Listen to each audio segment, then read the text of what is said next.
네, 기본소득당 용해인입니다. 차장님, 네. 밖에서 구호 외치던 사람 정도가 단순 가담자지 법원 들어가서 휘젓고 다니던 사람들이 단순 가담자라고 볼 수는 없지 않나요? 뭐 단순히 아니냐는 뭐 법적 판단에 따라 다르겠지만 불법으로 진입한 것은 네. 맞습니다. 그리고 민주노총이 법원 들어가서 서버에 물 부은 적 있나요? 그런 적 없죠. 이런 물타기에 경찰이 휘둘리시면 안 됩니다. 아시겠죠? 뭐 제가 그 사실은 잘 모르고 있습니다. 네, 그런 일이 없으니까 모르시겠죠, 당연히. 그런 물타기에 휘달리시면 안 된다는 말씀을 드리는 거고, 어제 배후가 폭력 사태와 관련이 있다면 이 역시 철저하게 수사할 것이다라고 말씀하셨어요, 맞죠? 예, 맞습니다. 그러면 이 철저한 수사가 어디까지여야 하는지를 좀 따져봐야 할 것 같습니다. 이번 이 서부지방법원 난입 폭동 사건은 세 가지 측면에서 지난 2021년 1월 6일에 있었던 트럼프 지지 폭도들의 국회의사당 난입 사건과 굉장히 유사합니다. 세 가지 정도가 유사한데요. 첫 번째는 두 개의 폭동이 모두 국법 질서를 부정하는 방식으로 대통령의 권력을 유지하고자 하는 세력에 의해서 이루어졌다라는 점입니다. 미국 워싱턴의 폭도들은 헌법과 선거법에 따라서 시행된 대통령 선거 결과를 부정하고 싶어 했고, 한국의 서부지법을 습격한 폭도들은 법원의 이 내란 수괴에 대한 구속영장 발부를 부정했습니다. 두 번째는 트럼프와 달리 윤석열은 친위 쿠데타를 일으켰다는 점에서는 좀 다르긴 하지만 이 두 가지의 폭동을 일으켰던 주된 명분이 부정선거론이라는 점에서 공통점이 있습니다. 제가 차장님께 강조하고 싶은 세 번째 공통점이 뭐냐면 이 두 폭동 모두가 현장의 가담자들이 우발적으로 일으킨 것이 아니라 배후 세력의 집요하고 강력한 선동에 의해서 이루어졌다라는 점입니다. 미국의 사법당국은 이 배후 세력을 현장 가담자들보다 더 엄격하고 더 중하게 처벌했습니다. 이 미국 폭동 사건에서 프라우드 보이스 같은 극우 폭력 단체 소속 인물들은 연방헌법상 그 반역 음모죄라는 죄목으로 최소 12년에서 최대 22년까지 선고를 받았습니다. 근데 이 사람들 중 일부는요, 그날 국회의사당에 있지도 않았던 사람들이었습니다. 그럼에도 불구하고 이런 중형을 선고받은 거예요.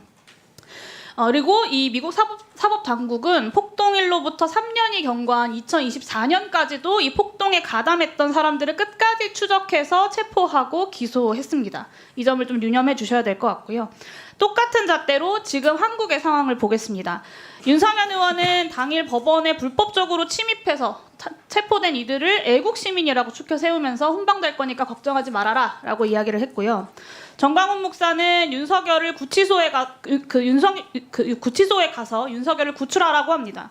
그리고 정광훈당의 정치인이자 지난 총선에서 정광훈당의 비례 2번이었고 지금은 윤석열을 변호하고 있는 석동현이라는 사람은 지금 상황은 내전이다 이런 이야기까지 했습니다.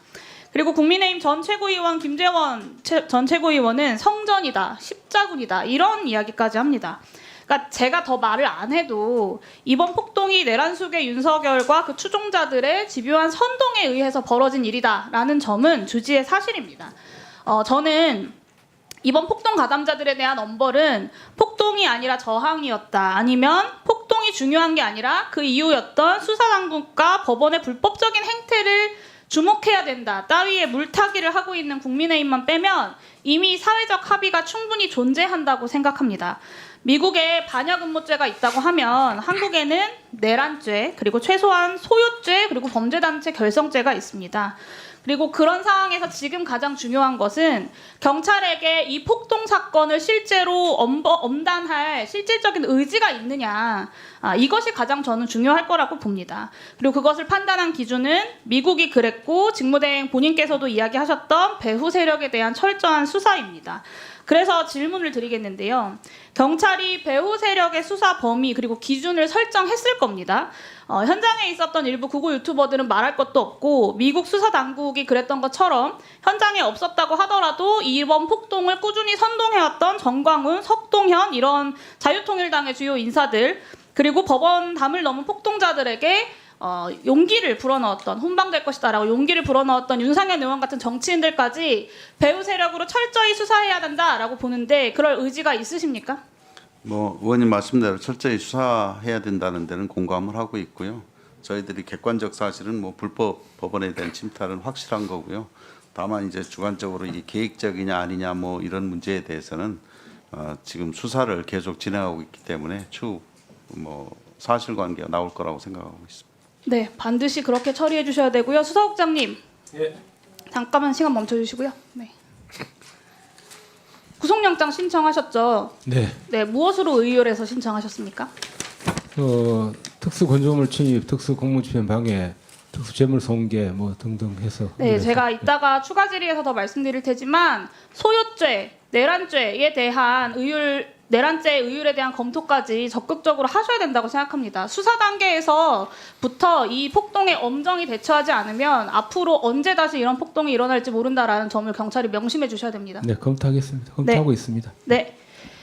역사상 이런 일 앉으셔도 좋습니다. 역사상 이런 일은 없었습니다. 법원에 폭도들이 쳐들어가서 영장 전담 판사를 잡겠다고 법원을 다 뒤지면서 수사를 했어요. 차장님께서도 이 사안이 얼마나 큰 행위인지 알고 계실 텐데요. 법원이 불법 행위를 하고 있다. 그리고 윤석열에게 구속영장을 내린 판사에게 본때를 보여주겠다. 구치소에 쳐들어가서 윤석열을 구출해오겠다. 저는 이런 말들은 법치국가에선 용납될 수 없는 말들이라고 생각합니다. 그리고 이거를 실제 집회에서 나오는 말들이고 한두 명도 아니고 100여 명 가까이가 집단적으로 시위행을 한 것 아닙니까?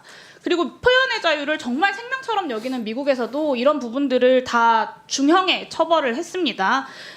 폭동이라고 하는 초유의 사태가 일어났는데 단순 가담자, 부하 수행자 이런 식으로 넘어갈 문제가 저는 아니라고 생각하고요. 이 순간에도 내전이다, 야당은 다 빨갱이자, 죽이자, 윤석열을 구출하자 이런 말들을 내뱉고 있는 극우 폭력 세력들의 수괴들을 수사하고 처벌해야지만 폭동이 끝난다라는 말씀을 드립니다. 마지막으로 이거 하나 더 확인해야 될 것 같은데요. 아까 윤상현 의원이 경찰 관계자 강남서장이랑 소통을 했다고 손방될 것이다 라고 이야기를 했는데 강남서장 관련돼서 혹시 확인하셨나요? 예, 확인했는데요. 강남서장이 그 22시 1월 19일 날 22시 51분경에 모르는 번호로 전화가 왔답니다. 그래서 그 윤상현 의원님이시라고 하면서 서부지법 연행된 분들이 있는데 잘 부탁드린다 이런 말씀하셨다고 하고요. 다만 이제 강남서장이 답변을 하기를 절차 준수해서 조치하겠다 이렇게 답변하고 끊었답니다. 훈방하겠다 이런 이야기는 하지 않았다라는 취지의 답변이신 거죠? 예, 훈방 얘기는 아직 없습니다.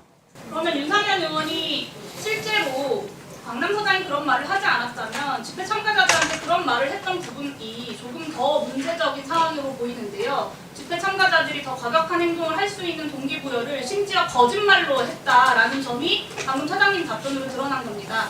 배우에 대한 수사에서 윤상현 의원에 대한 수사 반드시 진행해 주셔야 될 것 같습니다. 그렇게 해주시죠. 사실관계 검토해 보도록 하겠습니다.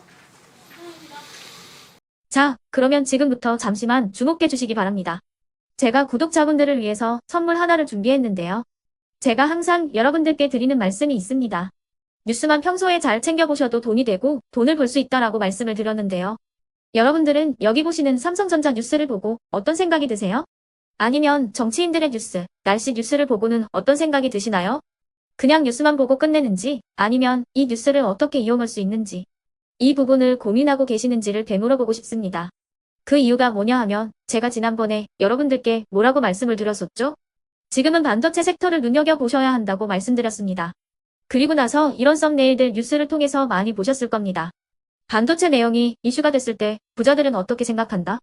반도체 관련주들은 뭐가 있는지, 어떤 종목이 가장 좋은지, 어디에 투자해야 돈이 몰리는지 자연스럽게 생각한다고 제가 말씀을 드렸죠. 그 이유가 뭐냐 하면 부자들이 봤을 때는 이슈가 곧 돈으로 이어지고 그 이슈가 나에게 돈을 벌어준다는 경험적 확신이 있기 때문에 부자들은 항상 이런 사회적 이슈를 관심있게 챙겨본다고 제가 말씀을 드렸습니다. 이번에도 마찬가지인데요. 제가 지난번에 시청자분들과 함께하는 주식으로 수익 내기 이벤트를 진행했었죠. 당연히 100% 무료로 진행을 했었고요. 여기 보시면 아시겠지만 제가 지난번에도 구독이라고 보내주신 모든 시청자분들께 반도체 관련주 중에 가장 크게 급등할 딱 한 종목, 많은 종목도 아니라 한미반도체 한 종목을 여러분들께 추천드렸어요.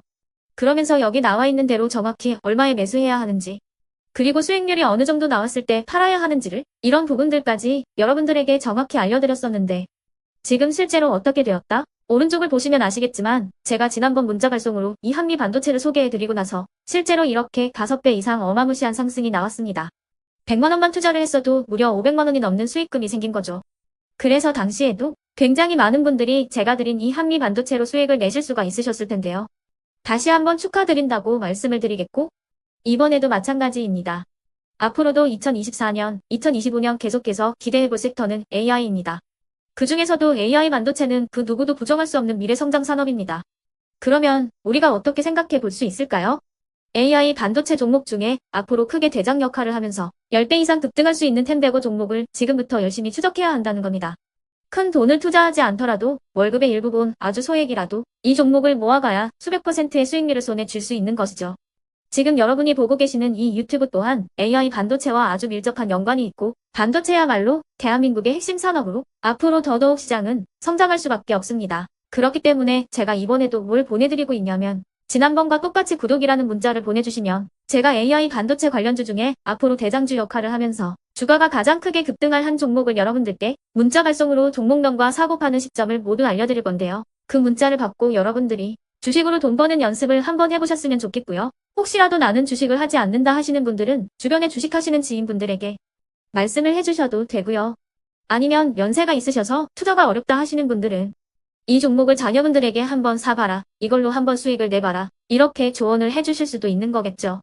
그래서 지금 이 영상을 보시는 시청자분들 중에 나도 이번 종목이 좀 궁금하다 하시는 분들은요. 누구나 상관없이 그리고 어느 시간대나 상관없이 부담 없이 010-2514-5930번으로 구독이라는 문자 보내주시면 제가 이번에도 똑같이 무료 추천 급등주 문자를 보내드리겠습니다. 이해되시겠죠? 제 번호 010-2514-5930번으로 구독이라는 문자 보내주시면 여러분들이 직접 이슈를 통해서 돈 버는 연습을 해보실 수가 있는 거고 제가 돈을 받는 것도 아니고 투자를 대신해 드리는 것도 아니기 때문에 부담 없이 신청해 주시면 되는 겁니다. 그리고 수익이 나면 저는 다른 것은 하나도 바라지 않습니다. 제 채널에 구독, 좋아요 한 번씩만 눌러주시라 이렇게 다시 한번 말씀을 드리겠습니다.